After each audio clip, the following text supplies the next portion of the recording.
नमस्कार दोस्तों, एक बार फिर स्वागत है आपका आपके अपने चैनल साइंस ग्रुप बलवंत पे। और हम पढ़ने वाले इलेक्ट्रिकल की थ्योरी जो आपके लाइनमैन एसए जीएसओ जेई लगने का सपना पूरा करेगी। यानी आप इलेक्ट्रिकल की थ्योरी पढ़ना चाहते हो तो हमारे साथ जुड़ सकते हो। थ्योरी प्लस एमसीक्यू PYQ यानी प्रीवियस ईयर क्वेश्चन भी आपको करवाए जाएंगे। एज इट इज आपको क्वेश्चन एग्जाम में देखने को मिलेंगे। अगर आप निःशुल्क बैच लेना चाहते हो, यानी जहां तक आप निःशुल्क बैच नहीं लेना है, आपको सिर्फ क्या करना है, इस चैनल को सब्सक्राइब करना है और इस चैनल पे प्लेलिस्ट में जाना है। सारी वीडियो बनाई हुई है, जितनी भी आज तक रेगुलर वीडियो आपको मिल जाएगी नंबर के हिसाब से। और आप पहली वीडियो से या इस वीडियो से पढ़ना शुरू कर दो तो इससे आगे भी आपको समझ में आएगा, पहले से करते हो तो भी समझ में आएगा। ठीक है ना। आपको मज़ा आएगा, पूरा मज़े के साथ साथ आपको नौकरी मिलने के चांसेस भी बहुत ज़्यादा हो जाएंगे। और 100% आपने जितने पढ़ाया उतना पढ़ लिया तो आप लग जाओगे। ठीक है ना। तो आप लग सकते हो जेई जीएसओ ऐसे लाइनमैन जिसके पास इलेक्ट्रिकल का डिप्लोमा है। ठीक है ना। आज हम पढ़ेंगे इंडक्टर। क्या पढ़ेंगे? इंडक्टर पढ़ेंगे। यानी इलेक्ट्रिकल का पार्ट है एक छोटा सा। वैसे तो ये ऐसी थ्योरी के अंदर हम पढ़ते हैं, लेकिन इससे पहले ये पढ़ लेते हैं ताकि आपको काम आ जाएगा, समझ में आ जाएगा। छोटा सा 1 घंटे की 40 मिनट 45 मिनट की वीडियो रहने वाली है। ज़्यादा जरूरत पड़ी तो हम ज़्यादा लंबी बना देंगे, क्योंकि इस टॉपिक को आज ही खत्म कर देंगे, बांट देंगे, काट देंगे। ठीक है ना। ये होता है इंडक्टर। कुछ भी नहीं होता, कुछ भी नहीं होता, बस ऐसा ऐसा इंडक्टर होता है जी। मज़ा नहीं आया। मज़ा मेरे को भी नहीं आता। चित्र में इंडक्टर है, समझ में आ गया, बस है क्या जी? तार इधर से गई, इधर से गई, इधर से गई, इधर से गई, इधर से आई और इधर से फाइनल चली गई। तार ही तो है। उसको हमने क्या बोल दिया? इंडक्टर। जब उसको गोल छल्ले से बना दिए जाते हैं इंडक्टर कह दिए जाते हैं। इस प्रकार के इंडक्टर आपने देखे होंगे। ठीक है ना। इस प्रकार के देखे होंगे या आपने वाइंडिंग देखी होगी, वही तो है बस। ऐसे देखा होगा, ऐसे ऐसे कभी तो देखा होगा, कहीं ना कहीं देखा होगा ना। नहीं देखा तो भी कोई बात नहीं है। आप पढ़ना चाहते हैं यहाँ पे थ्योरी, तो आपका फर्ज बनता है, आपका हक बनता है, और हम हक के साथ कह भी सकते हैं, क्योंकि आपको निःशुल्क जब पढ़ाया जाता है तो कुछ ना कुछ तो आपका फर्ज बनता है। क्या बनता है जी? शेयर कर दिया करो भाई वीडियो को। यानी प्रेरक पढ़ेंगे हम। क्या पढ़ने वाले हैं? प्रेरक। इंडक्टर कुछ भी नहीं है, एक डिवाइस होता है। ठीक है ना। समझने के लिए इतना एक डिवाइस होता है। देखो, नोट्स बनाने के लिए आप क्या लिख सकते हो, जैसे ये हो गया आपका ऐसे ऐसे ऐसे ऐसे ऐसे ऐसे ऐसे ऐसे ऐसे ऐसे, ये हो गया इंडक्टर। एल से इंडक्टेंस को प्रदर्शित किया जाता है। इसमें ये आई करंट जा रहा है और इधर से करंट निकल रहा है। ठीक है ना। आई जा रहा है, करंट जा रहा है। तो ये इंडक्टर कुछ भी नहीं है। जैसे आदमी को मतलब घर में कुछ कह दिया जाता है और ससुराल में जीजा जी कह दिया जाता है, उसी प्रकार आदमी ही अलग अलग है बस। मैंने क्या बताया यार। ये तार है, चालक तार है। मैंने लिया इसको, देते रही ला। क्या हो गया? ये हो गया इंडक्टर। अब पहले तार था, अब क्या है? इंडक्टर। ये इंडक्टर है और ये तार है। और ऐसे ऐसे घुमा घुमा के इसकी लड़ियां सी बना दूंगा मैं। ऐसे लड़ियां बना दूंगा, इसको हम इंडक्टर कहते हैं। तो कुछ भी नहीं है, वही है तार। तो क्या है? चालक तार की कुंडली है। सिंपल से सिंपल भाषा में कुंडली है, कोयल है। ठीक है ना। को क्या है? कोयल है। या आप कह सकते हो ये क्या है? एक ऐसी युक्ति है। क्या है जी? युक्ति है या एलिमेंट या डिवाइस है जो क्या करती है जी? तारों को इस प्रकार से लपेटो, लपेटे जाते हैं। मान लो कोयल या फेरे या टर्न बना दिया जाए तो उसको हम इंडक्टर कहते हैं, जिसके कारण कुछ ना कुछ अलग होता होगा, इसलिए इंडक्टर का भी है तार ही। तांबे का तार लिया आपने, उसको ऐसे ऐसे किया तो वो इंडक्टर हो गया। तांबे का तार लिया, ठीक है ना, आपने चालक का तार लिया, उसको ऐसे ऐसे किया, वो इंडक्टर हो गया। बस कुछ नहीं है। ठीक है। लेकिन ऐसा करने पे क्या हुआ? एक तो सीधा तार जाएगा उसमें, और इस कुंडलीदार तार के अंदर फर्क आ जाता है, इसके अंदर एक गुण आ जाता है। वो क्या होता है, वो क्या काम करता है, तो इसे इंडक्टर क्यों कहा गया जी, बताता हूं आपको मैं। ठीक है ना। युक्ति, ऐसी युक्ति है जो करती क्या है? धारा का, धारा के अचानक परिवर्तन में, अचानक परिवर्तन का विरोध करती है, परिवर्तन का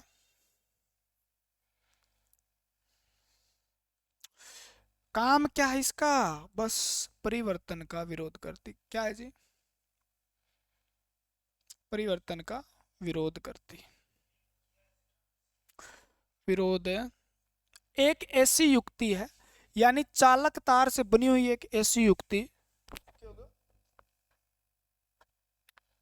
चालक तार से बनी एक ऐसी युक्ति जो अचानक होने वाले धारा के परिवर्तन का विरोध करती है। ये बात समझाऊंगा मैं, दो तीन बातें आप लिख लो पहले, ठीक है। या ऐसी युक्ति जो विद्युत धारा का संग्रह करती है, क्या करती है, विद्युत ऊर्जा को, विद्युत ऊर्जा को विद्युत चुंबकीय ऊर्जा में, विद्युत चुंबकीय इलेक्ट्रोमैग्नेटिक एनर्जी में संग्रहित करती है। मोस्ट इंपोर्टेंट क्वेश्चन है, मोस्ट इंपोर्टेंट क्वेश्चन है, संग्रहित करती है, यानी इलेक्ट्रोमैग्नेटिक एनर्जी में सेव करेगा इंडक्टर। देखो देखो, धारा में अचानक परिवर्तन का विरोध कर रहा हो, ये काम है। और विद्युत ऊर्जा जो है उसको विद्युत चुंबकीय ऊर्जा में संग्रहित कर रहा है, ये काम है। हाँ जी। या ऐसी युक्ति जो प्रेरकत्व का गुण रखती है, प्रेरकत्व का, इंडक्टेंस का गुण रखती है, जो प्रेरकत्व का गुण रखती है। तो ये प्रेरक की बात की है मैंने, प्रेरकत्व की तो बात ही नहीं की। यानी ये जो बनाया ना आपने, ये बनाया है, ये जो बनाया है सर जी, ये जो बनाया है, इसमें आई आया, यानी आई कहाँ से आई, आई पता नहीं कहाँ से आई, लेकिन अपन ने यहाँ देखी तो अपन कहेंगे यहीं से आई थी, ठीक है ना। जोड़ दिया किसके साथ, एसी के साथ, जोड़ दो जोड़ दो जोड़ दो, ठीक है ना, जोड़ दो तोड़ दो। ये क्या हो गया जी, एल इंडक्टर, एल इंडक्टर, ठीक है ना। ये क्या है जी, कौन सी धारा है, एसी। और एसी के अंदर आप जानते हो ना, बोलो सोनिया नी तेरे वाजों लगदा न जीवे, है ना, वही बात है। तो एसी, एसी क्या होती है, अल्टरनेटिव करंट होता है भैया, अल्टरनेटिव करंट होता है। और जिसका मान, जिसका मान, ये आगे लिखा जाता है भैया, दिमाग कहाँ चला जाता है रे। एसी क्या होती है तो आपको पता भी है, हाँ जी हमें पता है, क्या पता है, कुछ नहीं पता। एसी वह होती है जिसका मान, जिसका मान समय के साथ परिवर्तित होता है, समय के साथ परिवर्तित होता है। अब ये समय के साथ जो परिवर्तित होता है उसको ही तो रोकना है, ठीक है ना। उसे एसी कहते हैं। डीसी में नहीं जी, होता ही नहीं, डीसी में समय के साथ परिवर्तन होता ही नहीं, ठीक है ना। एसी ऐसे ऐसे ऐसे ऐसे होती है। तो एसी जब यहाँ से चली, यहाँ से चली, मान लो यहाँ से एसी चली, ये सोर्स है कोई एसी का, 1 एम्पियर हो, कभी 2 एम्पियर है, कभी 3 एम्पियर है, मतलब धारा के अंदर क्या हो रहा है, परिवर्तन हो रहा है। 1 एम्पियर 2 एम्पियर दिखाई दे रहा है ना, 3 एम्पियर, थोड़ा सा इधर लिखा गया ना,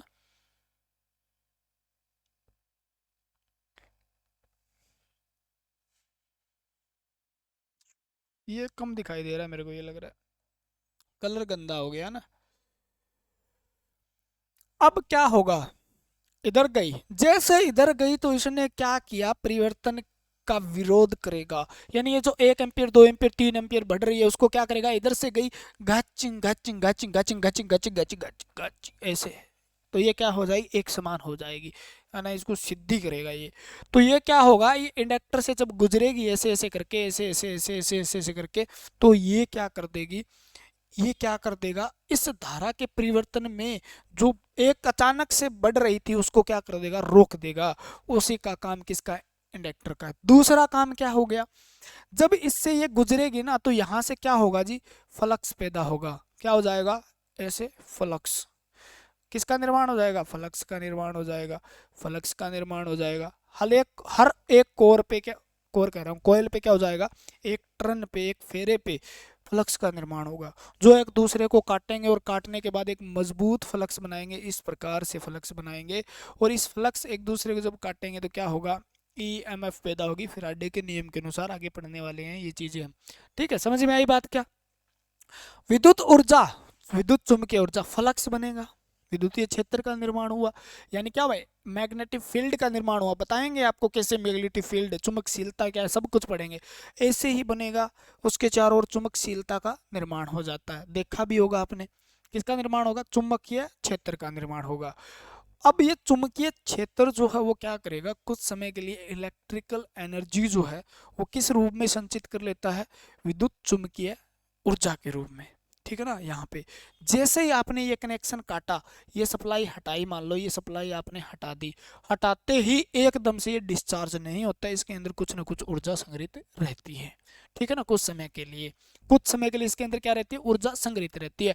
तो वो ऊर्जा किस रूप में संग्रहित रहती है, क्योंकि सिस्टम क्या था, चुंबकीय था, इसलिए किस रूप में रही, विद्युत चुंबकीय ऊर्जा, इलेक्ट्रोमैग्नेटिक एनर्जी के रूप में। ठीक है ना। इसका गुण क्या है, तो प्रेरकता का गुण। प्रेरकता होता क्या है जी, यही तो है, प्रेरकता का वह गुण वही है। अब पढ़ेंगे, लिखो यहां ही लिख लो, खत्म ही करो बात को यार। प्रेरकता क्या है, तो कह दो, कह दो, प्रेरक तो क्या है, यानी इंडक्टेंस क्या होता है जी, इंडक्टेंस क्या होता है। ठीक है, तो कह देना, क्या कह देना, इसको लिखते हैं किससे हैं, तो एल से प्रदर्शित करते हैं। और इसकी इकाई क्या होती है, इसकी इकाई पूछ ले आपसे तो इसकी इकाई हेनरी बता देना, कोई गलत नहीं बताएगा। क्या बता देना, हेनरी, हेनरी। और हेनरी को क्या लिखते हैं जी, एच। ऐसा गुण, किसका गुण, प्रेरक का ऐसा गुण, इंडक्टर का ऐसा गुण, यानी ये क्या है, तो आप कहोगे जी ये तो गुण है, और वो क्या है, वो युक्ति है। यानी प्रेरक तो क्या है, एक ऐसा गुण है जो क्या कर सकता है, धारा के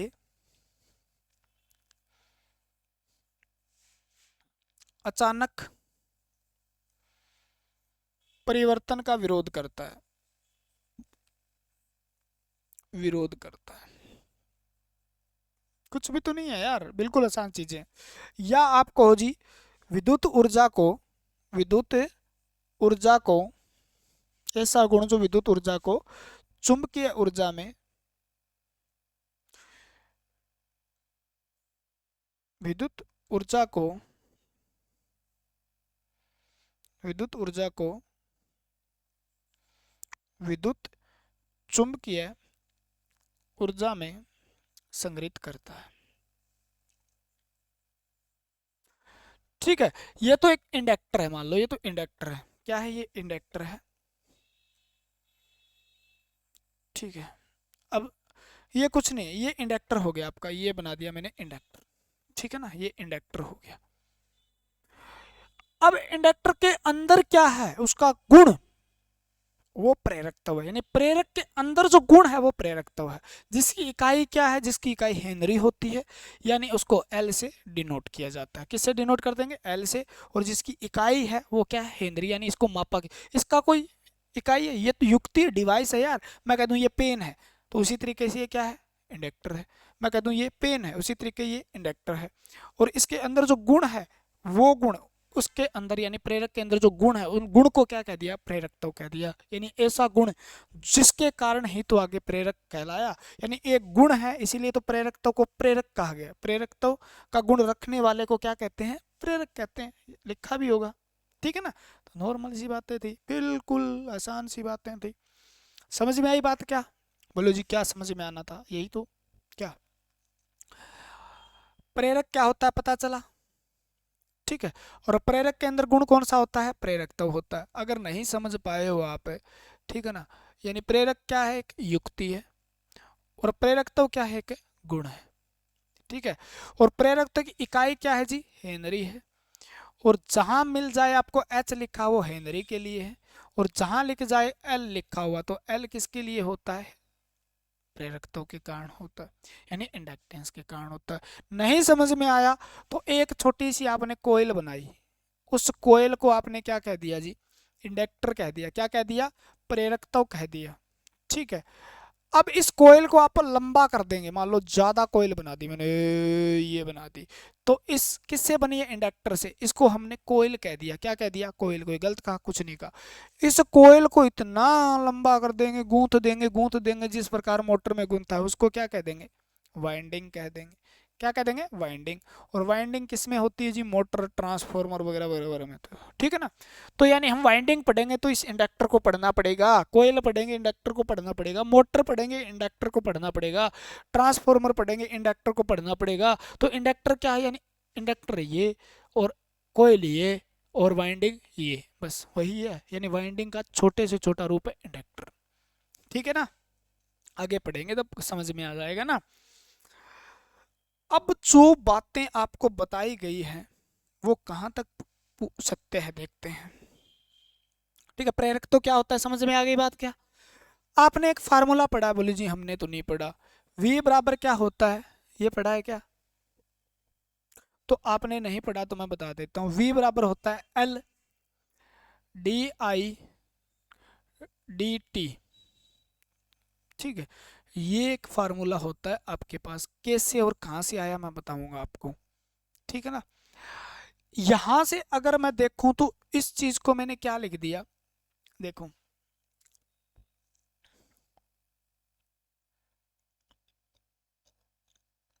हाँ, LI DT, इससे सब फार्मूले निकल जाएंगे जितने भी है इंडक्टर के। कैसे निकल जाएंगे जी बताओ।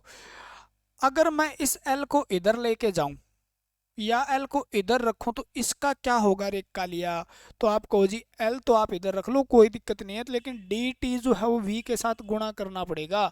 यानी आपको क्या करना पड़ेगा? तो आप कहो जी V के साथ गुणा करना पड़ेगा। किसका? DI का गुणा करना पड़ेगा। क्या करना पड़ेगा? तो DT के साथ गुणा करना पड़ेगा, DT के साथ गुणा करना पड़ेगा, क्योंकि ये क्या हो जाएगा? उल्टा हो जाएगा जी इधर आके। और ये क्या आ जाएगा? DI आ जाएगा, क्योंकि हमें क्या लेके आना है? L इधर, L को इधर रखना है, और इसको तो पलट देंगे ना फिर। तो इसकी इकाई क्या हो गई जी? ये तो यहाँ तक तो समझ में आ गई बात। ठीक है ना। तो एक इकाई और पूछ लिए, इसलिए इसको हम करेंगे। V किस में मापते हैं? तो L बराबर V किस में है? वोल्ट में। D D बटे DT क्या होता है जी? वोल्ट।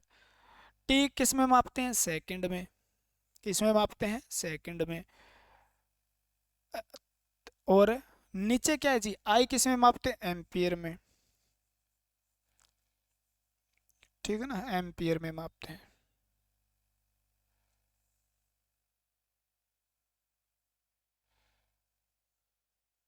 किस में मापते हैं? एम्पियर में मापते हैं। ठीक है। तो ये हो गया एम्पियर में। तो ये किसकी इकाई हो गई? एल का मतलब क्या है जी? एल का मतलब है इंडक्टेंस, प्रेरकता। और प्रेरकता इकाई एक और हो गई हेनरी। किसके बराबर है? यानी वोल्ट सेकंड बटे एम्पियर के बराबर हेनरी होता है। यानी ये भी आपसे पूछा जा सकता है जी। ठीक है। तो हेनरी भी निकाल लिया आपने जी। साफ करूं यार मैं थोड़ा सा इसको ना। नी सुनिया ना तेरे वो जो लगेदा ना जीवे।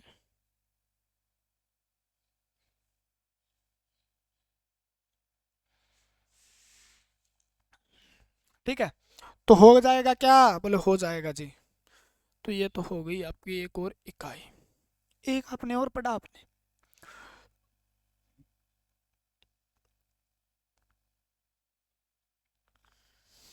अगले पे लेते हैं ना, नहीं तो मज़ा नहीं आएगा। आपने एक चीज़ और पढ़ी होगी, देखो।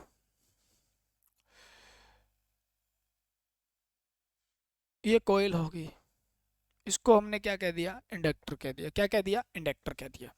ठीक है। मैंने आपको पहले बताया,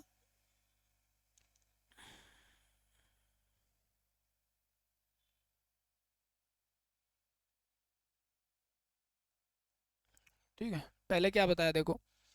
इससे क्या गुजरेगी? आई। और आई जब गुजरती है तो यहाँ पर क्या बनता है? फ्लक्स बनता है। क्या बनता है? फ्लक्स। और ये इकट्ठा हो जाता है तो उसके टोटल फ्लक्स कह देते हैं। ये क्या होगा? तो एक के अंदर क्या बनेगा? फ्लक्स बनेगा। इस बात को समझो आप, उसके बाद हम कुछ एडवांस करने की कोशिश करेंगे। ये क्या? एक फ्लक्स है, जिसको हम किससे लिखते हैं जी? फाई से लिखते हैं। किससे लिखते हैं? फाई से लिखते हैं। ठीक है, थीटा नहीं, ये फाई है।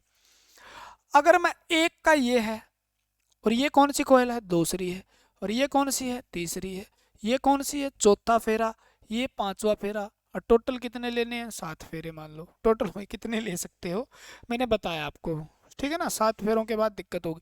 अब मैं आपको कह दूं भी एक का फ्लक्स ये है, एक कोयल का फ्लक्स ये, तो टोटल का फ्लक्स कितना होगा, तो आपसे मैं ये कह दूं कुल फ्लक्स किसके बराबर होता है, ठीक है ना, कुल फ्लक्स किसके बराबर होता है, धीरे धीरे समझोगे क्योंकि आप वो स्टूडेंट हो जो इलेक्ट्रीशियन की थ्योरी आपने की होगी आईटीआई में या डिप्लोमा में, लेकिन इस तरीके से करने में बहुत करवाने में पसीने आते हैं भाई, इसलिए थोड़ा सा ध्यान ध्यान से धीरे धीरे पढ़ा रहा हूँ एक एक चीज। टोटल फ्लक्स का मतलब मैं कह दूं इसमें जो फ्लक्स है, इसमें जो फ्लक्स है, इसमें फ्लक्स है, एक जैसा ही है, एक जैसी टर्न है, तो इन फ्लक्स को 6 से गुणा कर दूं तो मेरे पास क्या आ जाएगा, टोटल 6 टर्नों का फ्लक्स आ जाएगा। तो आपको मैं कह दूं मैं तो इस संख्या को n लिख दूंगा, तो आपको लिख दो जी, यानी n, और एक का जो फ्लक्स है उससे गुणा कर दूंगा, यानी 6 मान लो इसकी संख्या, इसकी जगह 6 तो 6 फाई हो जाएगा, यानी फ्लक्स जितना भी है वो आप उसका आंसर आ जाएगा, ठीक है ना। तो आप कहोगे जी हाँ जी बात बन गई। ये क्या है, तो ये होता है आपका नंबर ऑफ टर्न होता है, नंबर ऑफ टर्न कहाँ काम आएगा जी, बस आप पढ़ते रहो, काम कहाँ आएगा वो मेरा काम है, ठीक है, ये हो गया, हो जाएगा। और जो ये फ्लक्स जो है किस पे डिपेंड करता है जी, जितनी धारा लेके जाओगे उतना ही फ्लक्स बढ़ेगा, तो ये फ्लक्स किस पे करता है, तो आप कहो जी ये फ्लक्स डिपेंड किस पे करता है, तो ये किसके समानुपाती होता है, आई के, यानी फ्लक्स जो है वो किसके समानुपाती है, धारा के। तो आप कहो जी अगर मैं धारा बढ़ाऊं तो फ्लक्स बढ़ेगा, मैं कहूँ जी हाँ जी बढ़ा लो, इसको मैं यहाँ आई लेता हूँ और यहाँ क्या ले लेता हूँ, मैं फ्लक्स ले लेता हूँ, ठीक है ना, और ये खींच दी मैंने रेखा, ठीक है ना। जैसे जैसे आई बढ़ेगी तो क्या बढ़ रहा है, देखो फ्लक्स बढ़ रहा है, दोनों बढ़ रहे हैं, तो ये क्या हो गया जी, लीनियर हो गया, यानी जो होता है इंडक्टर उसके अंदर ऐसा होता है जी, हाँ जी होता है, तो इंडक्टर कैसी युक्ति होगी, रेखीय युक्ति होगी, कैसी युक्ति होगी, रेखीय, लीनियर, रेखीय युक्ति होती है, कौन होती है जी, तो रेखीय होती है आपकी इंडक्टर, यानी इंडक्टर यानी प्रेरकता, प्रेरक, ठीक है, इंडक्टर रेखीय युक्ति हो गई जी, क्योंकि ये इसकी समानुपाती है जी।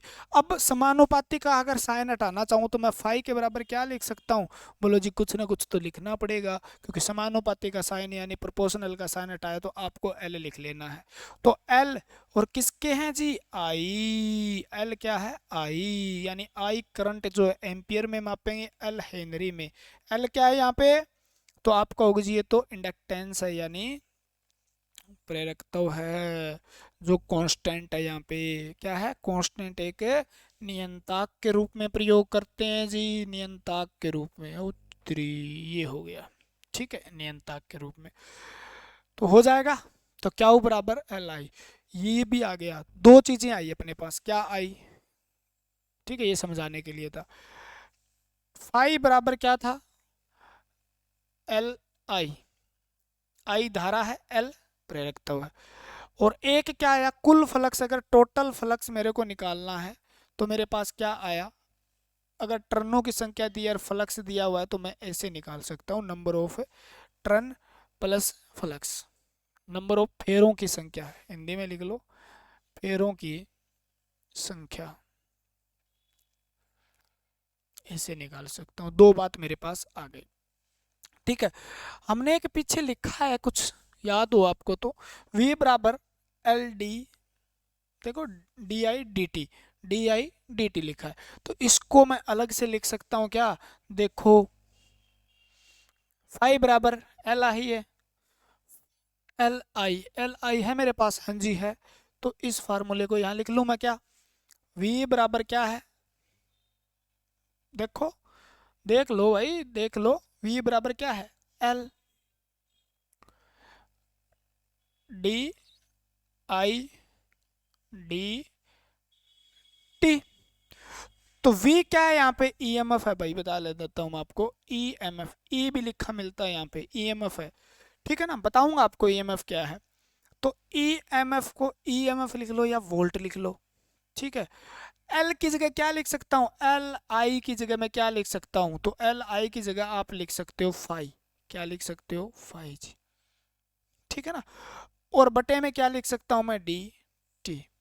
ठीक है, अब एक टर्न का अलग फ्लक्स निकालना है तो मैं ऐसे लिख दूंगा, लेकिन मेरे को ज्यादा टर्न दी हुई तो टोटल फ्लक्स कैसे निकालूंगा मैं, तो फ्लक्स ही है जी, टोटल फ्लक्स आप एन लिख लो, एन, बस क्या लिख लो जी, एन लिख लो, क्या लिख लो, एन लिख लो। तो इस फार्मूले को पूरा करने के लिए मेरे को क्या लिखना पड़ेगा, एन क्या है, नंबर ऑफ टर्न, इसको माइनस लेज के नियम के अनुसार लगा देंगे। ठीक है, और डी फाइव बटे में डी टी। ठीक है, तो ये फार्मूला हो गया अपने पास एक और। यानी जब आप इससे गुजारोगे, क्या आ गया देखो किस प्रकार से आया, जब धारा गुजारते हैं तो वो कह दे ईएमएफ कितना पैदा होगा, तो हमें निकाल लेंगे v बराबर माइनस एन, कुछ भी दे दे वो अपने को या तो इंडक्टेंस देगा या वो धारा देगा, समय देगा। यानी ये है क्या, धारा में परिवर्तन है समय के साथ। एल क्या है, इंडक्टेंस, किसके कारण हुआ, इसके कारण हुआ, इसीलिए तो एल के कारण एल की भी तो गुणा करेंगे। एल किस पे डिपेंड करता है, आगे पढ़ेंगे। ठीक है ना, एन फेरों की संख्या पे भी डिपेंड कर रहा है यहाँ पे, डी फाइव बटे में डी टी फ्लक्स, फ्लक्स बटे में डी टी। ठीक है, अब देखो यहाँ पे कितने हैं उसके हिसाब से करेगा, यानी कितने से गुजरी जी, कुछ कुछ कुछ कुछ कुछ कुछ कुछ कुछ कुछ कुछ कुछ ऐसे गुजर दिया ना। आई जैसे इधर गई, फ्लक्स पैदा हुआ, फ्लक्स के अनुसार, यानी जब फ्लक्स एक दूसरे को काटता है, चुंबकीय रेखाएं काटती है, तो उसको कहते हैं हम, उससे क्या होता है, ईएमएफ जनरेट होता है, यानी ईएमएफ विद्युत वाहक बल जनरेट होता है। तो विद्युत वाहक बल जैसे ही जनरेट हुआ तो वहां पे क्या हुआ, ईएमएफ। ठीक है ना, क्या हुआ, विद्युत वाहक ही तो है। यानी जैसे ही फ्लक्स एक दूसरे को काट रहे हैं, मान लो विद्युत चुंबकीय रेखाएं जो काटती है, तो क्या होता है, ईएमएफ, ईएमएफ पैदा होता है वहां पे। ठीक है, तो वो ईएमएफ कितना पैदा होगा, कितना पैदा होगा, वो किस पे डिपेंड कर रहा है, देखो वो धारा पे डिपेंड कर रहा है क्या, हाँ कर रहा है जी। ठीक है ना, किस पे, फ्लक्स पे, धारा हटा दी जाए तो फ्लक्स पे भी है। ठीक है ना, टी समय में परिवर्तन कितना हो रहा है, एन टर्नों की संख्या पर भी डिपेंड कर रहा है, क्या, वी वी। ठीक है ना, किस पे, वी। क्लियर है, क्या अल इन पे डिपेंड करता है, क्या अल एक कांस्टेंट है जो भौतिक परिवर्तन होता है ना, भौतिक अवस्था पे ही डिपेंड करता है, बाकी चीजें पढ़ लेंगे आप। तो v बराबर हो जाएगा क्या, फाइव भी निकालना है तो यहाँ से आप इधर ले आइए, निकाल लीजिए, कोई दिक्कत नहीं है। आपको वो विभवांतर दे दे, सब कुछ दे दे, n पूछ ले तो n भी निकाल लेंगे, वो मोटर वाले में हम पढ़ेंगे, ट्रांसफॉर्मर वाले में पढ़ेंगे, सब कुछ एक एक चीज आपको कवर करवा दूंगा मैं। हो जाएगा, तो ये चीजें याद रख लेना, आगे काम आएगी, आज नहीं आएगी ये काम, लेकिन ये आपके मोटर वाले चैप्टर में काम आएगी, लिख लेना, अलग से लिख लिया करो ऐसी चीजों को। सोनिया नी तेरे वजों लगे दाना जीवे। ठीक है ना, अब आपको क्या पढ़ना है, देखो दो चीजें तो हमने कवर कर ली। पानी दिया यार,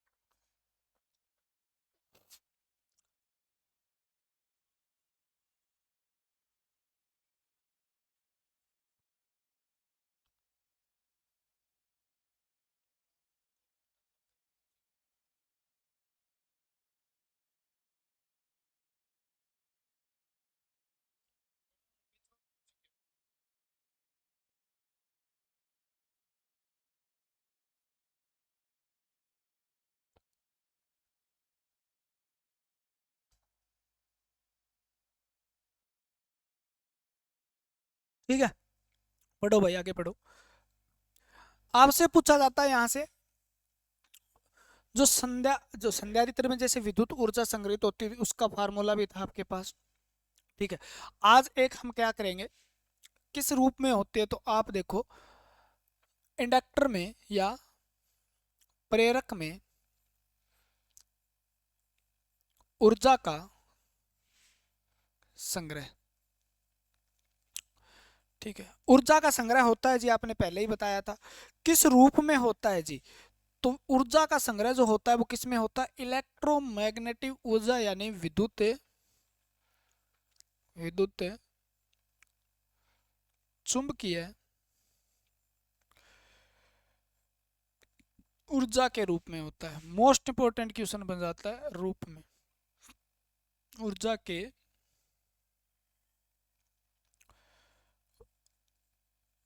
रूप में होता है।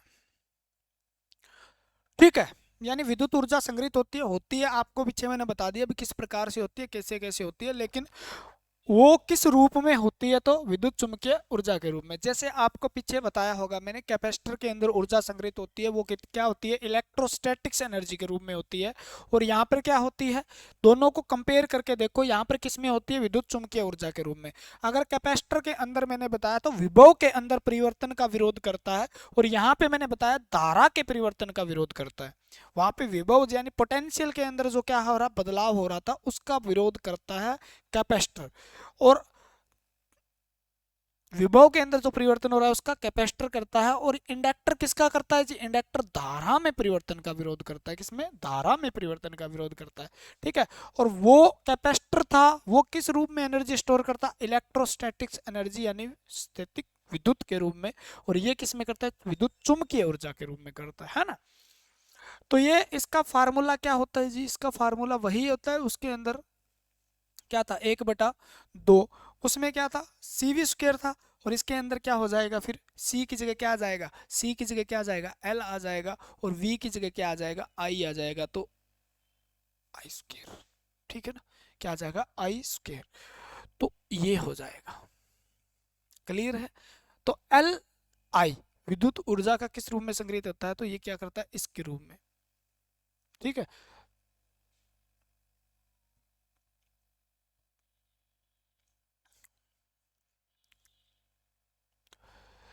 क्योंकि ये क्या बना देखो, विद्युत ऊर्जा में फ्लक्स का बहुत रोल है। ठीक है ना, और फ्लक्स जो है वो क्या होता है, चुंबकीय फ्लक्स है। और चुंबकीय फ्लक्स यानी ये अर्ज किस रूप में, विद्युत चुंबकीय ऊर्जा के रूप में क्या हो गया, एनर्जी स्टोर हो गई। ठीक है ना, किस प्रकार से हुई बातें कर लेंगे हम। ठीक है, मान लो ये क्वेश्चन कैसे पूछा जाएगा जी, किसी का मतलब कितना हेनरी है, मान लो 2 हेनरी है, और उससे 20 एम्पियर की धारा का प्रवाह तो हो रहा है, तो उसके अंदर ऊर्जा कितनी होगी। लो छोटा सा क्वेश्चन है, कोई न्यूमेरिकल यहाँ से बनने के चांसेस कितने, 20 हेनरी का इंडक्टर से 10 एम्पियर धारा का प्रवाह करवाया जाता है,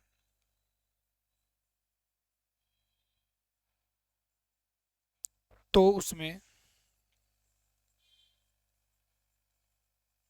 संग्रहित ऊर्जा कितनी होगी।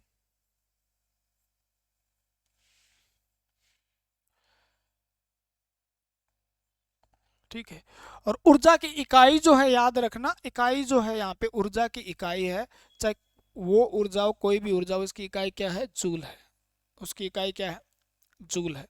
ठीक है, तो किस में निकालनी है, जूल में निकालनी है। ठीक है, तो आप कहोगे जी ये तो नॉर्मल सा है, Li, तो L क्या है जी, 1/2, L की वैल्यू कितनी है जी, 20 हेनरी है। I क्या है जी, 10 है, और इसका स्क्वायर हो जाना चाहिए, 100 × 20, 20 से 2 कटा 10, 100 क्या हो जाएगा, 10 स्क्वायर, 100 हजार, यानी 1000 जूल या 1 किलो जूल एनर्जी इसके अंदर स्टोर हो जाएगी। ठीक है, तो ये तो नॉर्मल सी बात हो गया जी। विद्युत ऊर्जा होती है किसके रूप में संग्रहित होती है, इसके रूप में संग्रहित होती है। किसके रूप में संग्रहित होती है, किसमें मापी, किसमें जाती है, जूल में। ऊर्जा किसमें मापी जाती है, जूल में। चाहे वो कैपेसिटर के अंदर ऊर्जा संग्रहित होती है उसको भी जूल में मापेंगे, लेकिन यहाँ पे भी किसमें हो रही है, विद्युत चुम्बकीय के रूप में हो रही है, तो उसको भी हम किसमें मापते हैं, जूल में मापते हैं जी, जूल में मापते हैं जी। ठीक है ना, तो जूल में मापते हैं, याद रखना कहीं पे इकाई आप क्योंकि ऊर्जा की इकाई जूल है। ठीक है ना, ऊर्जा की इकाई जूल है, तो Li 1/2, Li 1/1/2, Li², ठीक है ना। और 1/2 CV² किसका था जी, ये तो कैपेसिटेंस एनर्जी जो थी उसके अंदर, यानी जो कैपेसिटर के अंदर जो एनर्जी स्टोर होती है उसका फार्मूला था 1/2 CV²। और यहाँ पे क्या है, Li², Li²। ठीक है ना, हो जाएगा क्या, हो जाएगा जी आराम से। इसको तोड़ मरोड़ के करें तो कर देंगे क्या, तोड़ मरोड़ना जरूरत ही नहीं है यहाँ से कोई क्वेश्चन। बस छोटा सा नॉर्मल सीधा क्वेश्चन आएगा आएगा, तो बाकी इतना डीप क्वेश्चन नहीं आएगा, इसको तोड़ भी सकते हैं। जैसे आपा ने क्या कर सकता है, यहाँ पे देखो मैंने क्यू फाइव बराबर एल आई लिखा, एल आई की जगह मैं फाइव लिखूंगा, फिर मैं गुणा में आई लिखूंगा, फिर फाइव आई हो जाएगा। तो फालतू चीजें क्यों ड्रामा करें यहाँ पे ना, ठीक है। तो एक और बात पढ़ लो आप, क्या पढ़नी है आपको, एल यानी इंडक्टेंस या प्रेरकत्व। बस इतना पढ़ लोगे ना, प्रेरकत्व किस पर निर्भर करता है, निर्भर किस पे करता है, ठीक है। तो बस आपका बेड़ा पार हो गया। उसके बाद इससे आगे की चीजें हम क्या पैरेलल में लगाते हैं, सीरीज में कैसे लगाते हैं, क्या फ़ायदा होता है, वो चीज़ें हम पढ़ेंगे जब मोटर पढ़ रहे होंगे, जब हम मोटर पढ़ेंगे या मशीनें जब पढ़ेंगे आप वहाँ पर पढ़ेंगे, अच्छे से समझ में आएगा, ठीक है ना। देख लो, आपने कुछ भी लिखा मान लो, ठीक है, तो एक बात याद रखना, एल एक नियंत्रक की तरह यूज होता है। किसकी तरह होता है, कांस्टेंट की तरह होता है। और नियंत्रक जो भी होगा उसकी वैल्यू जो है याद करना भौतिक गुणों पर निर्भर करती है, याद रखना भौतिक गुणों पर निर्भर करती है, गुणों पर निर्भर करती है, ठीक है ना। चाहे वो एल हो चाहे वो सी हो, ठीक है ना। आप कह दो जी एल की वैल्यू किस पे निर्भर करेगी, आई पे, वी पे, कुछ किसी पे नहीं करेगी, किसी पे नहीं करेगी। एल देखो यहाँ से आपने एक एल कहीं पे लिखा होगा, याद करो एल लिखा होगा यार आपने, ये देखो एल बराबर वोल्ट सेकंड बटे एम्पियर। आप कहो जी मैं वोल्ट बढ़ा दूं, सेकंड बढ़ा दूं, एम्पियर बढ़ा दूं, तो क्या क्या इसकी जो इंडक्टेंस है यानी प्रेरकत्व जो है उसका गुण बढ़ेगा या घटेगा। अरे प्रेरकत्व का गुण कैसे बढ़ेगा, वो जो तो गुण है वो तो उसके अंदर पहले से ही है, ठीक है ना, वो तो उसके पहले से ही है। वो तो किस पे निर्भर करता है, उसके पदार्थ के भौतिक गुण क्या थे उस पे निर्भर करता है। ये यहाँ पे एक कांस्टेंट के रूप में प्रयोग हुआ है, यानी इसकी वैल्यू यहाँ फिक्स है। किसी भी पदार्थ की वैल्यू फिक्स होगी एल की। मैं तांबा लेके आऊंगा तो उसकी अलग होगी, मैं एल्यूमिनियम लेके आऊंगा उसकी अलग होगी, मैं टिन लेके आऊंगा उसकी अलग होगी, मैं एल्यूमिनियम की वाइंडिंग करूंगा उसकी अलग होगी। यानी एल की वैल्यू उसके ऊपर डिपेंड करती है, किस पे डिपेंड करती है, पदार्थ पे, न कि धारा धुरा ये जा रही है उस पे डिपेंड करती है, ठीक है ना, न कि उस पे डिपेंड करती है। तो याद रखना, तो किस पे डिपेंड करती है, भौतिक गुणों पे। और नियंता कोई भी है उसका, उसकी जो निर्भरता वो किस पे रहती है, वो डिपेंड किस पे रहता है, भौतिक गुणों पे। और किसके भौतिक गुणों पे, पदार्थ के भौतिक गुणों पे। जो पदार्थ है, मैं मान लो कह दूं तांबा लेके आया, तो ठीक है ना, मैं तांबा लेके आया तो तांबे का जो भौतिक गुण है वो तो भौतिक गुण वही रहेंगे, करंट ज्यादा हो कम हो उस पर फर्क पड़ेगा नहीं पड़ेगा, तो पदार्थ के भौतिक गुणों पे निर्भर करेगी, ठीक है ना। तो एल नियंत्रक है और भौतिक गुणों पे निर्भर करता है। तो नियंत्रक है तो इसको क्या है जी, ये प्रेरकत्व है। तो आपसे सीधा कह दे एल नियंत्रक तो है, लेकिन ये किसके लिए प्रयोग हुआ है, किसी पदार्थ के गुण के कारण, जिसके अंदर किसका गुण है, प्रेरकत्व का गुण है, ठीक है ना। यानी जिसके अंदर इंडक्टेंस का गुण है उसके कारण प्रयोग हुआ। तो इंडक्टेंस आपसे कह दे, इंडक्टेंस किस पे निर्भर करता है, तो पदार्थ के भौतिक गुणों पर निर्भर करता है, नॉर्मल सी बात होगी। अब एल जो होता क्या है जी, एल को लिखें तो कैसे लिखें जी, तो एल जो है आपका बराबर किसके होगा, उसके भौतिक गुणों का सूत्र क्या होगा, वो आप यहाँ लिख लो, म्यू नोट म्यू आर, ठीक है, mu naught mu R N, N square और अनुप्रस्थ काट का क्षेत्रफल, एरिया, ठीक है ना, एन स्क्वायर एरिया बटे में डी लिख लो, एल लिख लो, डी लिखो, एल लिखो, आर लिखो, डी लिखूं, एल लिखूं, आर लिखूं। मैं कुछ भी नहीं लिखता, मैं लंबाई लिख देता हूँ, ठीक है ना, मैं क्या लिख देता हूँ, लंबाई लिख देता हूँ। क्योंकि एल डी आर इसलिए प्रयोग होते हैं, लेंथ के लिए हो सकता है, डी डिस्टेंस के लिए प्रयोग हो, बीच में की दूरी के लिए, आर भी रेडियस के रूप में भी प्रयोग कर लेते हैं। तो आप लंबाई याद कर लो, ठीक है ना। और इसको याद करना क्या है, एल छोटे एल से लिख लेना, ठीक है, क्योंकि ये बड़ा एल है जो किसके लिए है, प्रेरकत्व के लिए है। अब ये क्या लफड़ा है जी, ठीक है ना, पहले इस बात को समझ लो। म्यू क्या होता है, तो म्यू का मतलब होता है चुंबकशीलता। चुंबकशीलता क्या मतलब होता है इसका, चुंबकशीलता। ये थोड़ा सा इसलिए करवाया जा रहा है आपको ताकि ये ज्यादा आपको कहाँ काम आएगा, परमीबिलिटी, बिलिटी, ठीक है ना। चुंबकशीलता यानी पदार्थ की चुंबकशीलता किसकी ज्यादा किसकी कम है वो देखेंगे। और म्यू जो है इसके बराबर क्या होता है, तो इसके बराबर जो होता है यू, म्यू नोट और म्यू आर के बराबर होता है ये, ठीक है ना। तो आपसे पूछे म्यू किसके बराबर होता है, तो ये एक म्यू के बराबर है, ठीक है ना। इसके अंदर म्यू नोट क्या है, म्यू आर क्या है, तो इसके अंदर म्यू नोट तो है आपका, म्यू नोट तो होता है निर्वात या हवा की चुंबकशीलता। नोट का मतलब निर्वात की चुंबकशीलता, ठीक है। अब बताऊंगा आपको, टेंशन मत लो आप यार। और म्यू आर क्या है, तो आप कहोगे सापेक्ष चुंबकशीलता,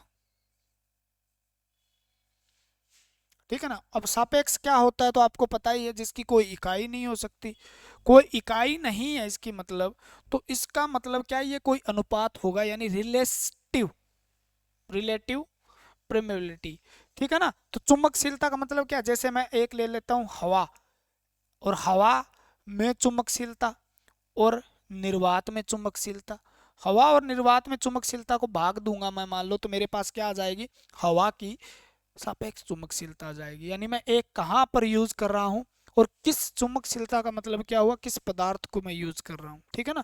तो हवा, हवा के और निर्वात के लिए क्या लेते हैं, एक लेते हैं। और याद रखना इसका कोई मात्रक नहीं होता, मात्रक नहीं होता। सापेक्ष जहां लिखा मिल जाए उसका कोई भी मात्रक नहीं होता, क्योंकि सापेक्ष का मतलब अनुपात है दो का, यानी किसी के सापेक्ष यानी रिलेटिव, रिलेट में, ठीक है ना, हो जाएगा ना। तो ये हो गया। अगर इसकी हवा की चुंबकशीलता पूछ ले आपको, हवा की चुंबकशीलता क्या होती है, तो आपको हवा की चुंबकशीलता बता देनी है। क्या बता देनी है जी,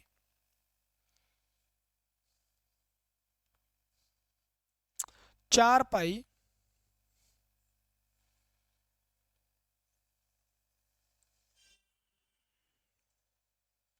4 पाई 4 पाई गुणा 10 की माइनस हेनरी पर मीटर, हेनरी पर मीटर हवा की चुंबकशीलता, लेकिन पूछेगा नहीं इतना डीप। तो आपको एक बात और भी याद रख लेनी है, चुंबकशीलता की इकाई यहाँ से हमें पता चलती है, क्या होती है चुंबकशीलता की, हेनरी पर मीटर, यानी हेनरी पर मीटर।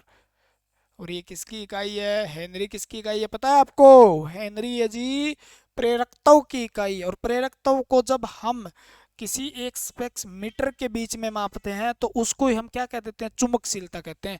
यानी मैंने कहा दिया इसकी ये प्रेरकत्व है, लेकिन मैंने कहा 1 मीटर में इसका इतना प्रेरकत्व है, 1 मीटर में इतना प्रेरकत्व, यानी मीटर पे ले जब लंबाई को एक मतलब फाइनाइट बना दिया जाए, यानी एक निर्धारित कर दिया जाए भी 1 मीटर में कितनी क्या है प्रेरकत्व है, तो उसको हम क्या कह देंगे, चुंबकशीलता कहते हैं, यानी पर मीटर के हिसाब से। तो चुंबकशीलता यानी क्या है, यानी हेनरी तो क्या हो गया प्रेरकत्व, और पर मीटर में कितनी चुंब प्रेरकत्व है तो उसको हम क्या कह देते हैं, चुंबकशीलता कह देते हैं। वो अलग अलग पदार्थ की अलग अलग होती है, ठीक है ना। जैसे म्यू नोट क्या है, तो निर्वात की चुंबकशीलता है, या हवा की चुंबकशीलता को भी हम क्या बोल देते हैं, म्यू नोट कह देते हैं। म्यू आर यानी निर्वात और इसके बीच में दोनों का रिलेशन एक क्यों हुआ, क्योंकि एक और एक, यहाँ पे भी इतना ही है और इतनी इसकी है, तो इसको काटेंगे एक आ जाएगा। तो चुंबकशीलता एक भी हो सकती है, एक से कम भी हो सकती है, एक से ज्यादा भी हो सकती है, इस बात को लिख लो आप। क्या हो सकती है, एक। तो ये क्या है, चुंबकशीलता एक है इसकी, हवा और निर्वात की चुंबकशीलता कितनी होती है, एक।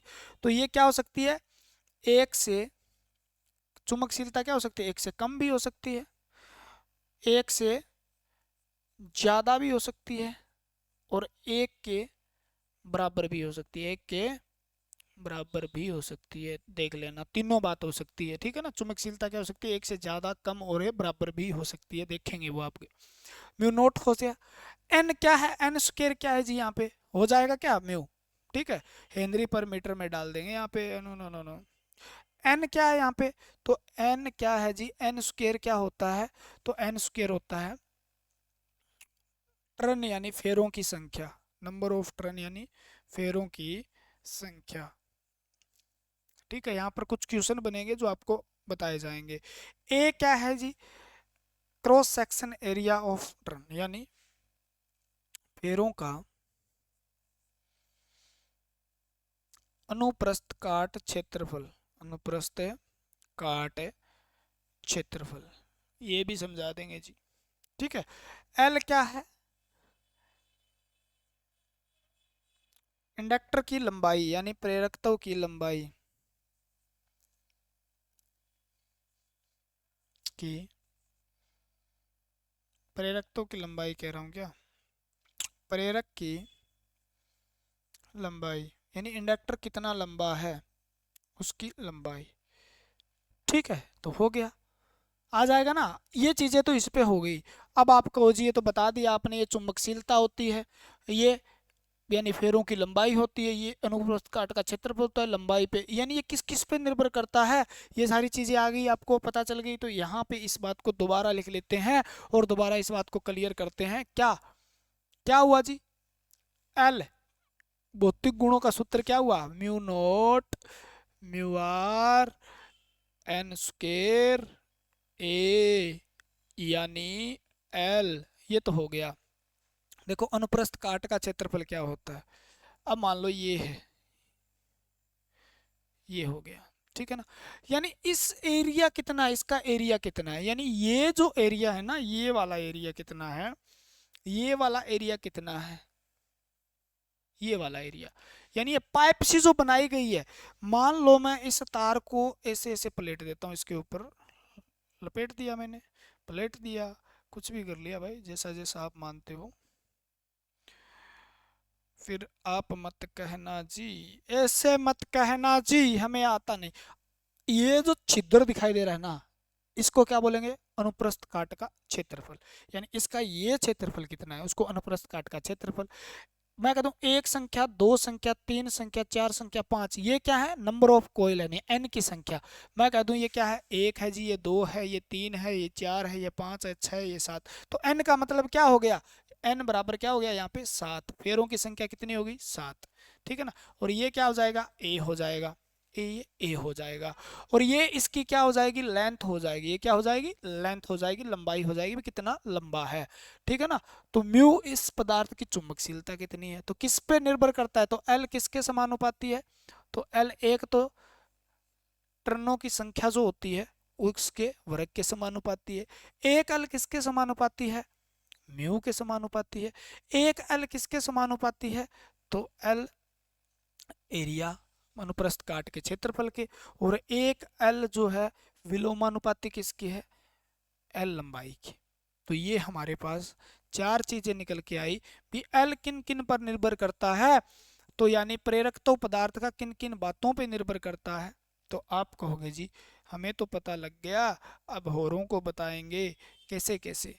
आप कहो जी अगर मैं फेरों की संख्या, फेरों की संख्या बढ़ा दूं, फेरों की संख्या बढ़ा दूं, तो आप कहो जी बढ़ जाएगा क्या, एल, समानुपाती का मतलब यही है, घटा दूं घट जाएगा, कितना घटेगा, वर्ग का।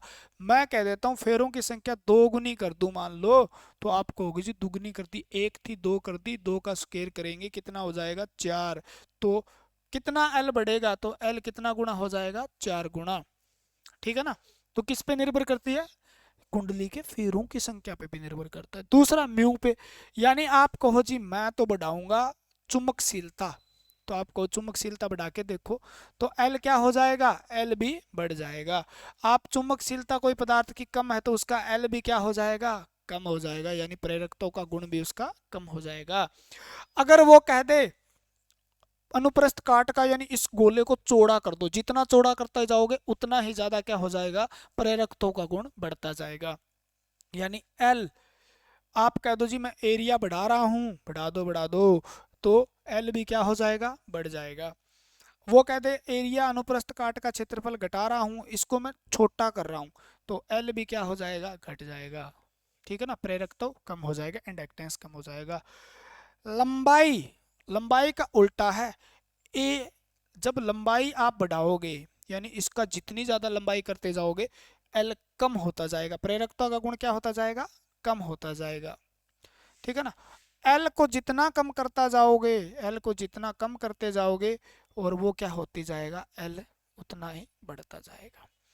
तो ठीक है, याद कर लेना है हमें एक एक चीज को, और ये बातें आपसे छुपी नहीं है क्योंकि ये बातें आ चुकी है अखबार में, जब अखबार में आ गई, न्यूज़पेपर में आ गई। ठीक है ना, तो आपको कहते फेरों की संख्या 2 गुनी करने पर एल का मान कितना हो जाएगा, 4 गुना हो जाएगा। 5 गुना करने पर 25 गुना हो जाएगा, 25 गुना करने पर उसका स्क्वायर हो जाएगा। 25 का स्क्वायर कितना होता है भाई, 225 होता है क्या, 625 होता है, 25 25 625 होता है ना, 625। तो कितना गुना करे उसका स्क्वायर बढ़ जाएगा बस। तो ये हो गई नॉर्मल नॉर्मल बातें, हो जाएगा ना, हो जाएगा जी। कुछ नहीं, किस पे निर्भर करता है, भौतिक गुणों पे निर्भर करता है, फेरों की संख्या पे निर्भर करता है, हमने बता दिया। यानी इसकी मोटाई पे निर्भर करता है जी, इसकी लंबाई पे निर्भर करता है जी, इसके फेरों की संख्या पर निर्भर करता है, सारी बातें वहाँ लिखी हुई है। और वो काम आएगी जब हम क्या पढ़ेंगे, जब हम पढ़ेंगे विद्युत चुम्बक। ठीक है ना, वहां काम आएगी।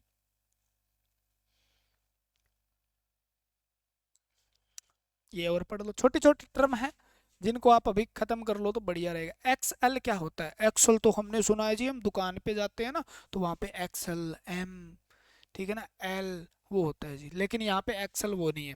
जैसे एक्स सी था, कैपेस यानी संधारित्र प्रतिबाधा, तो यहाँ एक्सएल क्या होता है, ये होता है प्रेरकत्व के कारण प्रतिबाधा, यानी प्रेरकत्व प्रतिबाधा। आप कहोगे जी ये क्या होता है, तो आप कहोगे इंडक्टेंस,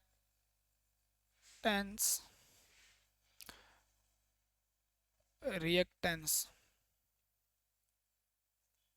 ठीक है ना, तो ये जो, ठीक है,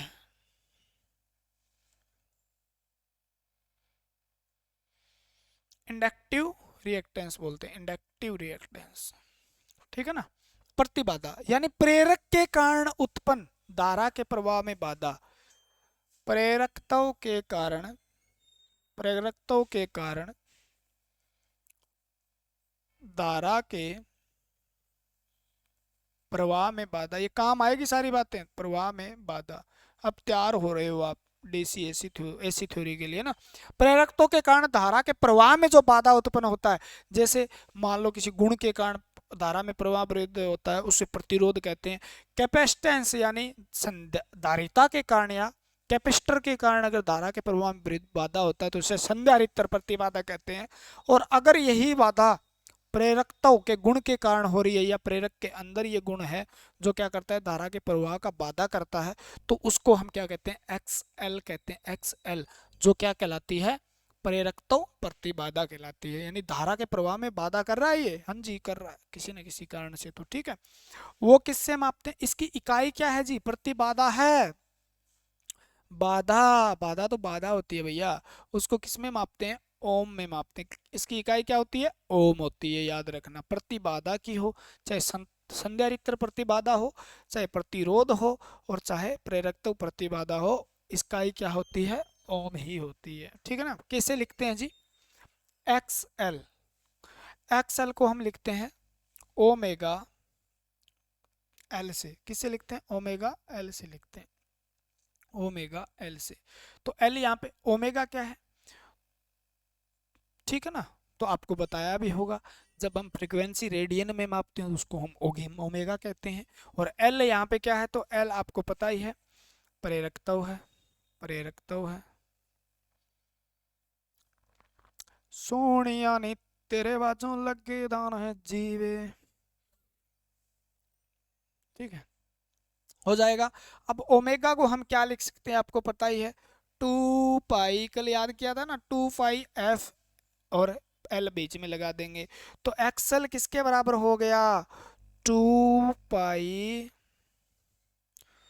2 पाई f एल, और एफ यहाँ पे क्या है, फ्रीक्वेंसी है, फ्रीक्वेंसी है यानी आवर्ती है, तो आप कहो जी आवर्ती है।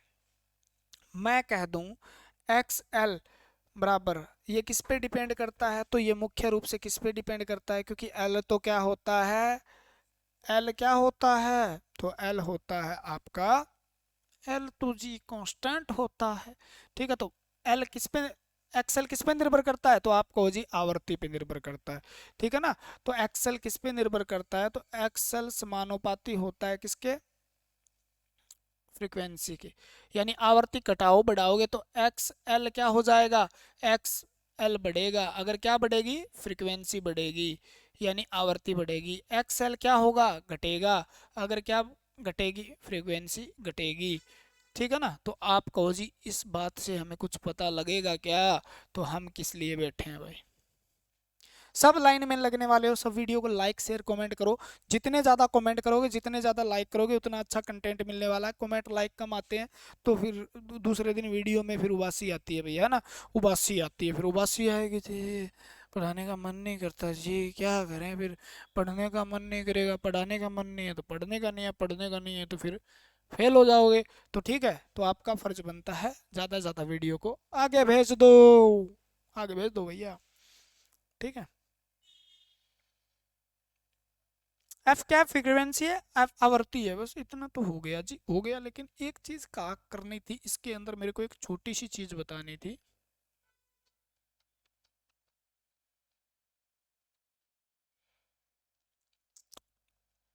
ये क्या बताना था यार,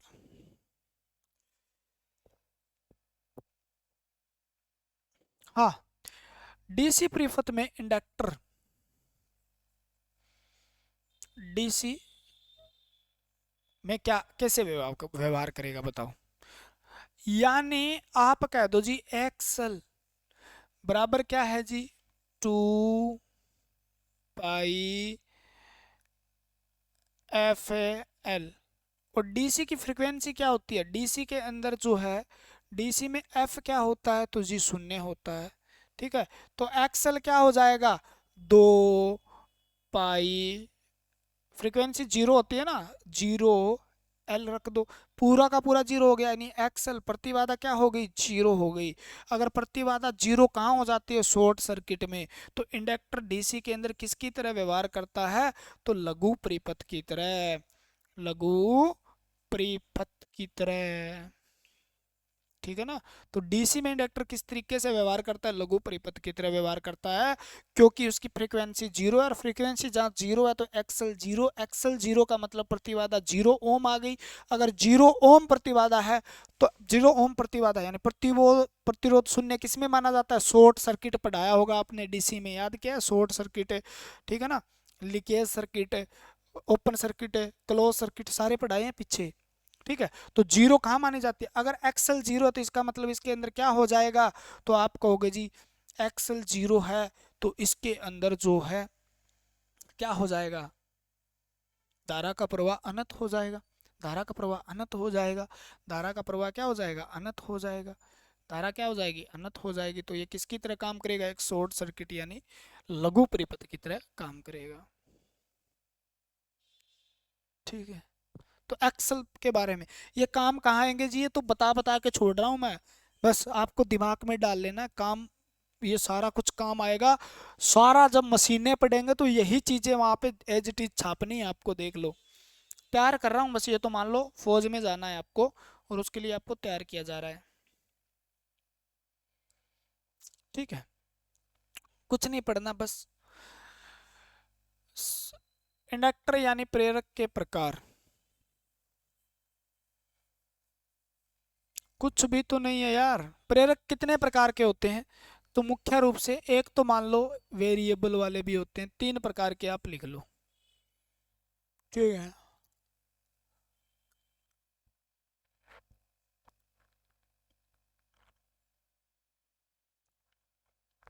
क्या लिखना है, 3 प्रकार के लिख लो। सोनिया नी तेरे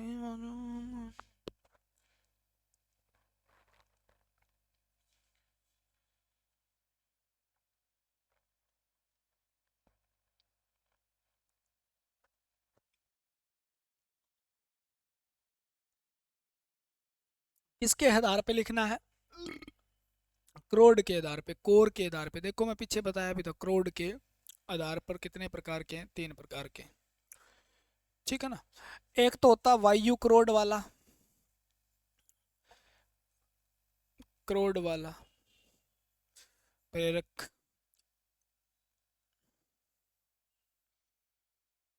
ठीक है।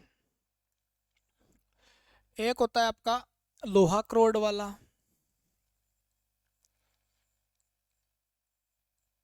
वाला प्रेरक।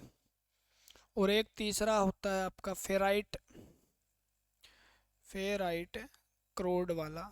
इससे पहले आप समझ लेते हैं इसको थोड़ा सा, कुछ भी नहीं है क्रोड वाला। यहाँ देखो, देखो लिखा है ना, यानी क्रोड का मतलब क्या है, एक तो इसके अंदर देखो कुछ भी नजर नहीं आ रहा, कुछ भी नजर आ रहा, इसके अंदर से पार साफ दिखाई दे रहा है, यानी इसके अंदर क्या होगी, हवा होगी। यानी जिसके अंदर कुछ नहीं है वहां क्या हो रही है, हवा है। तो इसको क्या बोल दिया, एयर कोर इंडक्टर, यानी हवा क्रोड वाला या वायु क्रोड वाला इंडक्टर कह दिया। इसके अंदर बीच में ये देखो, ये क्या रखा हुआ है, ये बीच के अंदर रखा हुआ है, ये क्या है, लोहा है। ये क्या है, लोहा है। और लोहे के चारों ओर क्या पलटी गई है, तार पलटी गई है। यानी जिसके चारों ओर तार पलटी जाती है उसे क्या कहते हैं, कोर कहते हैं, उसे क्या कहते हैं, क्रोड कहते हैं। यानी इसके ऊपर क्या पलटी गई है, हवा के ऊपर पलटी गई है मान लो, तो इसे एयर कोर इंडक्टर कह दिया। आयरन कोर इंडक्टर का मतलब क्या हुआ, जहां पर क्या पलटी गई है, आयरन के ऊपर, लोहे के ऊपर ये क्रोड बना, मतलब लोहे की क्रोड के ऊपर क्या बनाए गए हैं, फेरे बनाए गए हैं, तो उसको आयरन कोर इंडक्टर कह दिया। जहां पर ये देखो, ये जो है ये क्या है, ये जो बनाया हुआ है गोल बना ली, तो इसको क्या है, फेराइट कोर इंडक्टर होते हैं। यानी फेराइट के, इसके ऊपर फेराइट बना हुआ है। फेराइट जो होता है वो कार्बन और लोहे का ही मिश्रण है, जिसके ऊपर क्या है, तार लपेट दी जाती है, तो उसको हम क्या कह देते हैं, फेराइट कोर इंडक्टर। ठीक है। बाकी बोबिन बेस्ड इंडक्टर भी है, वेरिएबल, इसको वेरिएबल किया जा सकता है, आगे पीछे किया जा सकता है। कहाँ छुट्टी है,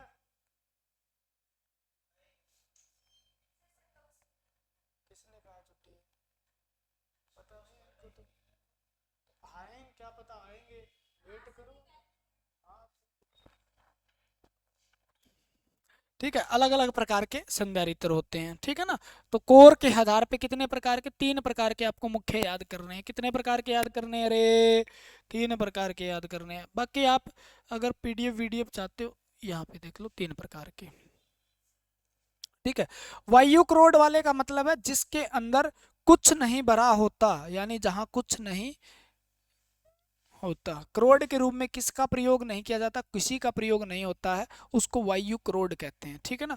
दूसरा लोहा क्रोड वाला, जिसमें कोर जो होती है, यानी क्रोड जो होती है वो किसकी प्रयोग होती है, लोहे की, नरम लोहे की प्रयोग होती है, किसकी, लोहे की, तो उसको हम लोहे क्रोड वाला कहते हैं, ठीक है ना।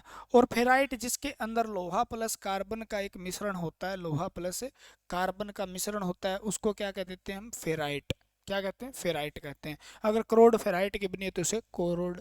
ज़्यादातर इसका एल्यूमिनियम या तांबे का यूज किया जाता है, किसके रूप में, इंडक्टर बनाने के लिए। किसका यूज किया जाता है, तांबे का, ठीक है ना, या एल्यूमिनियम का। कहीं आपने देखा भी होगा, भी आपने कहा होगा जी, वाइंडिंग किसकी है, पंखे की कॉपर वाइंडिंग है, कॉपर वाइंडिंग है, कॉपर वाइंडिंग वाला कूलर है कॉपर वाइंडिंग वाला, तो उसके अंदर वो क्या है, कॉपर क्या है, वाइंडिंग का मतलब इंडक्टर जिसके बने हुए हैं वो है कॉपर।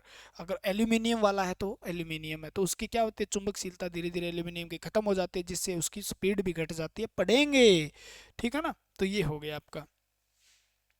और ये किसके लिए यूज होता है, तो ये उच्च आवृत्ति के लिए प्रयोग होता है, किसके लिए, ये उच्च आवृत्ति के लिए प्रयोग होता है। बाकी यहाँ से ज़्यादा पूछे जाने की संभावना नहीं है। ये भी उच्च आवृत्ति के लिए प्रयोग होता है, तो ये किसके लिए प्रयोग होता है बताओ, ठीक है। ये भी उच्च आवृत्ति के लिए प्रयोग होता है, उच्च आवृत्ति के लिए प्रयोग होता है। लोहा वाला क्या होता है, तो ये क्या होता है, लोहे वाला उच्च विभव या उच्च शक्ति यानी ज्यादा वोल्टेज, उच्च विभव या वह उच्च शक्ति के लिए प्रयोग होता है। ज्यादा पावर की जरूरत और जहां पर ज्यादा वोल्टेज की आवश्यकता है, जहां वोल्टेज ज्यादा है, उसके लिए किस इंडक्टर का प्रयोग होगा। तो लोहे क्रोड वाला उच्च आवृत्ति के लिए इन दोनों का प्रयोग होता है, वायु क्रोड या फेराइट क्रोड वाले का। ठीक है, नॉर्मल सी बातें हैं। ठीक है, फेराइट क्रोड कहाँ प्रयोग की जाती है, लोहा क्रोड कहाँ प्रयोग किया जाता है, आपको पता भी होगा। फेराइट क्रोड वाला ज्यादातर प्रयोग आपने ट्रांसमीटर देखा है क्या, ट्रांसमीटर और रिसीवर आपने देखा होगा, उसके अंदर प्रयोग होता है। लोहा क्रोड वाला ट्रांसफार्मर देखा होगा आपने, ट्रांसफॉर्मर, उसमें प्रयोग होता है। बस नॉर्मल सी बातें याद करनी है, फालतू बातें याद नहीं करनी है जहां से कुछ आता नहीं। ठीक है, क्रोड के हिसाब से, यानी अगर क्रोड लोहा है तो लोहा क्रोड वाला, अगर फेराइट है तो फेराइट वाला, और उसके ऊपर अगर कुछ नहीं है बीच में तो उसको वायु क्रोड वाला कह देते हैं। वेरिएबल, ठीक है ना, या फिक्स्ड, जिसका मान फिक्स्ड होता है यानी जिसको बढ़ाया घटाया नहीं जा सकता, उसको तो फिक्स्ड मान वाला, नियत मान वाला कह देते हैं। वेरिएबल यानी जिसका मान परिवर्तित किया जा सकता है, यानी क्रोड वाला। जैसे यहाँ पर देखो, मैंने एक बता दूं आपको, यहाँ पे दिया भी होगा, लेकिन ये चीजें ज्यादातर आगे मैं पढ़ाऊंगा। इसके अंदर ये वेरिएबल, मान लो इसके ऊपर एक क्या लगी है, ये देखो पट्टी सी लगी हुई है, क्या लगी है? इसको मैं इधर इधर करते जाऊंगा, इसके टर्नों की संख्या आगे पीछे हो रही है नहीं हो रही है, बोले हो रही है जी। ये देखो, ये मान लो क्या हो रहा है, इरेजर हो रहा है, जैसे इधर लेके गया, टर्न इतने बच गए, यानी इस कनेक्शन इधर से आगे चला जाएगा, यानी ये टर्न क्या हो जाएगी, खत्म हो जाएगी यहाँ से, मतलब काम की नहीं रहेगी। तो इस प्रकार से भी आगे पीछे किया जा सकता है, इसको वेरिएबल बोल देते हैं। ठीक है ना, या फिक्स होता है, मतलब ये क्या है, सारे के सारे फिक्स है, इसको आगे पीछे नहीं किया जा सकता, तो बाकी सारे फिक्स होते हैं, वेरिएबल ये होता है। ठीक है,